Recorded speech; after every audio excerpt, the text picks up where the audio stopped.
s'il y en a en avance, elle s'appelle en avant, point. Sud Radio, la radio du rugby. Des millions, vous êtes charmante. Vous voyez ce que ça fait déjà 1 million, Armina? Où est l'argent? Où est l'argent? C'est bon, faut dire. En fait, j'ai retiré de l'argent. Amis, ouvrez vos cœurs, non n'ayez pas peur, l'argent ne fait pas le bonheur. Shut up and take my money. Et on va parler sur Sud Radio d'un sujet brûlant. La Cour des comptes a remis un rapport qui, pour le coup, est assez terrible, assez net. Il ne laisse que très peu de marge, à la possible discussion ou au possible contre-argument. Et c'est pour ça d'ailleurs que c'est un rapport définitif. Le rapport, il porte sur quoi? Sur l'organisation de la Coupe du Monde 2023. C'est un fiasco financier historique. Dans ce rapport très attendu, on parle de gestion opaque, d'amateurisme, de tricherie, de négligence, de A à Z. C'est un carnage de gestion de grands événements, dit Pierre Moscovici, premier président de la Cour des comptes. Il le résume ainsi: France 2023, c'est un très bon cas d'école d'échec de gestion publique. Alors évidemment, Claude Haché s'érige contre ce rapport, mais on va vous dévoiler pourquoi la Cour des comptes pense cela. Et pour être le plus clair possible, Philippe Spanghero, quels sont les éléments majeurs de ce dérapage historique, signale la Cour des comptes? Malheureusement, et pour justifier l'ampleur des dégâts, les éléments ils sont multifactoriels. Alors dans la combinaison de tout ça, vous avez d'abord des objectifs de recettes complètement surévalués, notamment sur les hospitalités. Pour information, il y avait un objectif de vente de 213 000 hospitalités, alors même que les stades qui accueillaient les matchs de la Coupe du Monde pouvaient en accueillir 60 000 de moins, au mieux. Donc vous voyez déjà l'amateurisme dans les chiffres au départ des premiers business plans qui ont été constitués. Et puis ensuite, vous avez un non-respect des règles fiscales, qui est l'épée de Damoclès qui pèse aujourd'hui sur la tête de la Fédération française de rugby par l'État. Mais la bonne nouvelle de ce rapport, c'est que la Cour des comptes pointe aussi clairement la responsabilité de l'État directement, qui avait la minorité de blocage dans le groupement d'intérêt public qui était copiloté entre la Fédération française de rugby et l'État. Donc ça ouvre quand même une voie à la négociation pour la Fédération française, je trouve. Et puis ensuite, vous avez de l'amateurisme total aussi sur la façon dont les hospitalités ont été négociées et achetées auprès de World Rugby, et puis la façon dont elles ont été revendues à un sous-traitant, Daimani, sans garantie de paiement, puisqu'aujourd'hui il y a un litige en cours avec cette société prestataire qui risque très certainement de rester sur les bras du groupement d'intérêt économique qui vendait ces hospitalités à hauteur de 11 millions d'euros. Donc quand on a dit tout ça, on se retrouve avec World Rugby qui a eu la Coupe du Monde la plus prolifique de l'histoire, avec 500 millions de bénéfices, et vous avez l'organisateur qui perd au bas mot 50 millions en ce qui concerne la fédération, si toutefois le redressement fiscal de l'État et de Bercy est confirmé. Alors, c'est vrai que le premier gros dérapage, c'est d'avoir payé 82 millions d'euros à World Rugby pour avoir le droit de commercialiser les hospitalités. C'est excessif, hein, dit le rapport. Ouais. Tu le disais. Ça mérite d'être expliqué. Ça mérite d'être expliqué. En effet, je vais justement y aller parce que on parle de projection en fait pour justifier ces 82 millions d'euros. Je donne juste un chiffre très simple. Le dossier de candidature tablait par exemple sur 16 609 prestations d'hospitalité par match au Stade de France, alors que la capacité est de 8 900. Et ça, c'est un exemple au milieu d'un océan d'incohérences sur les hospitalités.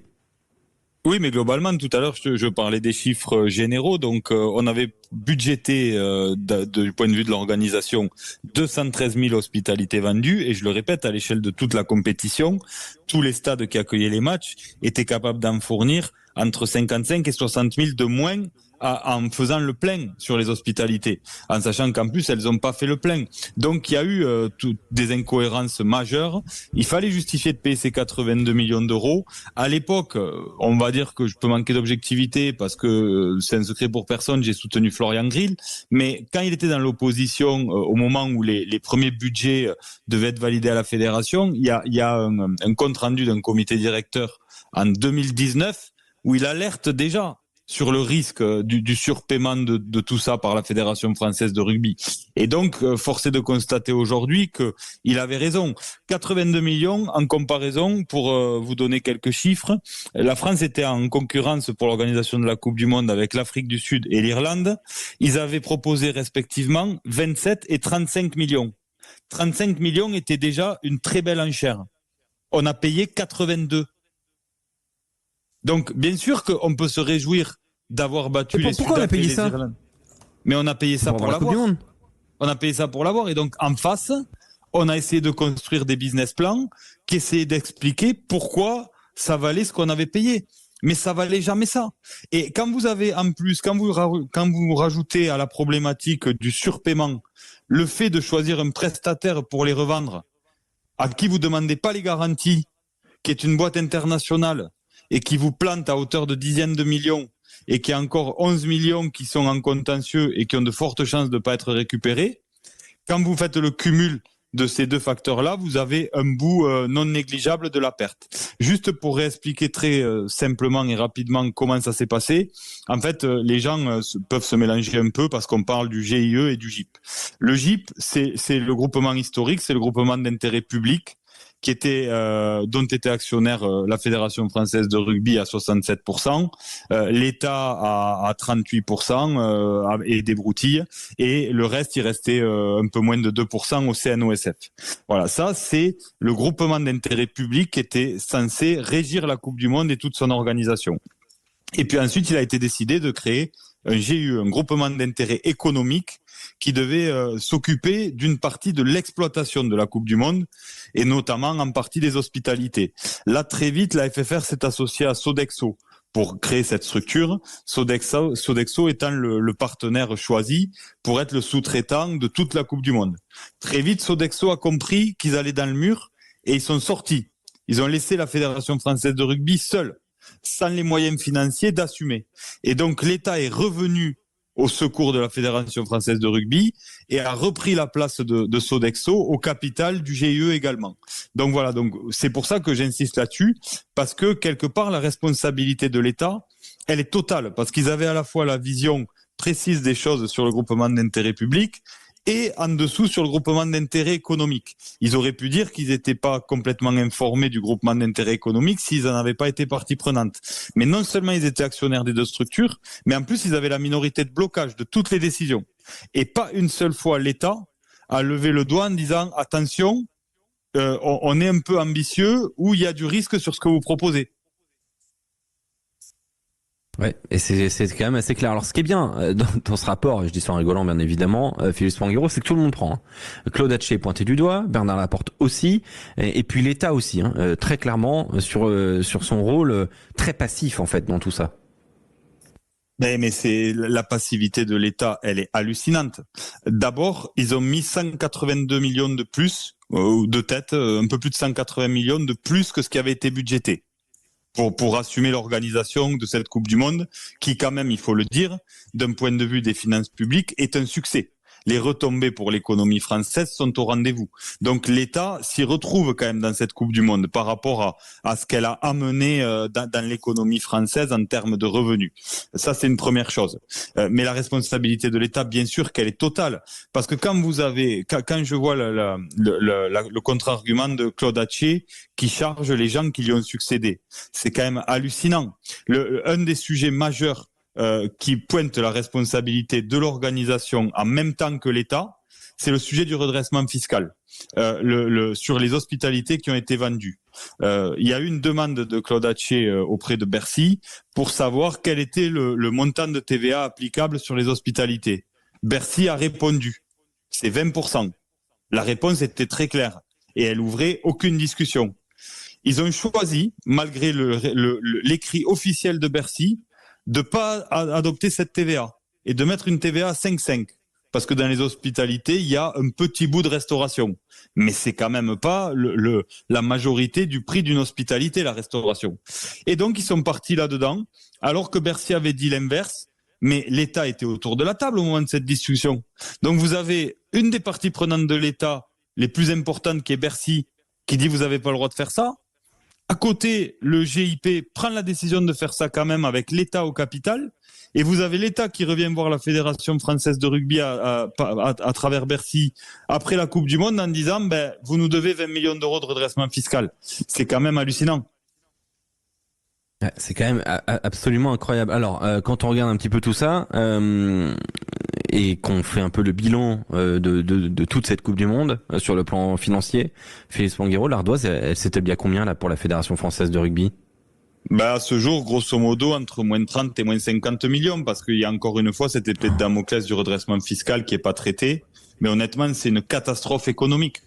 Et c'est hallucinant d'avoir autant d'amertume après un événement comme ça, parce que bon, on a l'amertume sportive. Qui est, sur le plan populaire et sportif, un magnifique accomplissement. Ça, il y a aucun problème là-dessus. Non, mais la réalisation de l'événement est une réussite. Il faut pas se le cacher. On a su délivrer une grande Coupe du Monde et aux yeux du monde, on a montré qu'on était un grand pays organisateur. Mais à quel prix ? Moi, la question que je me pose depuis, c'est est-ce que le jeu en valait la chandelle ? Vraiment ? On aurait eu la France en finale ou championne du monde, on se serait dit bon, on a permis aux Français de vivre ça, mais le côté sportif aussi, le scénario sportif avec cette sortie de la France tôt dans la compétition, ça rajoute à la frustration et on se dit est-ce que le jeu en valait la chandelle ? Parce qu'aujourd'hui, tout le monde est cocu. Vous avez le rugby pro qui a participé aussi et qui devait avoir des garanties de reversion des profits de la Coupe du Monde, qui les aura pas. Vous avez la Fédération française qui est en grande difficulté et qui revient vers le rugby pro en disant les gars, on est tous dans le même bateau, il va falloir nous aider. Donc vous avez le rugby pro qui va sans doute devoir venir à la rescousse de la fédération. Et puis vous avez toutes les collectivités qui avaient un deal avec le GIP qui devait avoir des fruits financiers de l'héritage, le fameux héritage de la Coupe du Monde 2023 et qui les auront jamais. Donc, oui, voilà. Parce que le rapport dit il ne reste finalement aucun fonds disponible pour favoriser le développement du rugby. Donc le ruissellement n'existera donc pas. Il y a plus un fonds. Il y a les fonds, la fédération les cherche et donc va être obligé de faire des coupes franches. Et ça, je le répète, et je suis surpris que ça ait peu émergé dans la presse parce que je trouve que c'est tout à l'honneur des joueurs. Mais les premiers à avoir participé à l'effort sans sourciller, alors qu'on sait que c'est toujours des sujets sensibles, les joueurs ont tous accepté de réduire leurs primes de façon importante. Voilà. Et ça, je tiens à le souligner et à les remercier parce que on sait que c'est toujours touchy. Une fois la Coupe du Monde est passée, c'est pas leur problème. Ils auraient très bien pu dire, écoutez, trouvez des solutions ailleurs. Et donc, ça montre aussi l'état d'esprit des joueurs de cette équipe de France qui se sentent très concernés par le travail de leur fédération. Voilà, donc il y a eu beaucoup d'efforts, hein, mais bon, la réduction des primes, ça se chiffre quand même à quelques millions par an. Et donc la fédération doit trouver de l'argent partout. Et voilà aujourd'hui l'héritage qu'on a de cette Coupe du Monde 2023. Alors, si on devait faire un résumé global et volontairement simpliste, Félix Spanghero, est-ce qu'on peut, par exemple, dire, est-ce que ce serait juste de dire que pour la fédération, je parle pas des retombées populaires et locales, je parle que pour la fédération uruguayenne de rugby, la fédération uruguayenne de rugby a mieux capitalisé sur la Coupe du Monde que la fédération française de rugby. Mais toutes les fédérations qui y ont participé, puisqu'elles ont rien perdu. On est les cocus de l'affaire. Donc, bien sûr, l'Uruguay, c'est un bon exemple parce que c'est un petit pays, donc ça marque de le présenter comme ça. Mais tous les pays qui sont venus participer à la Coupe du Monde ont gagné de l'argent. Et aujourd'hui, la fédération est en train de se casser la tête et de se mettre dans une situation de bras de fer avec l'État pour savoir si elle va perdre 30 ou 50 millions sur l'opération. Voilà, le constat quand même clair, précis de la Cour des comptes et à voir dans les prochains jours s'il y a une réponse de la part de ceux qui ont été mis en lumière, pas forcément de la meilleure des façons, Claude Haché, Bernard Laporte, mais aussi l'État, tout simplement, qui a été extrêmement passif sur ce point-là. Merci beaucoup, Félix Spanghero. On te retrouve dimanche pour clôturer avec toi. Eh bien, un gros débrief. Oui, ce Toulon-Toulouse qu'on vivra pour ces quarts de finale de Champions Cup.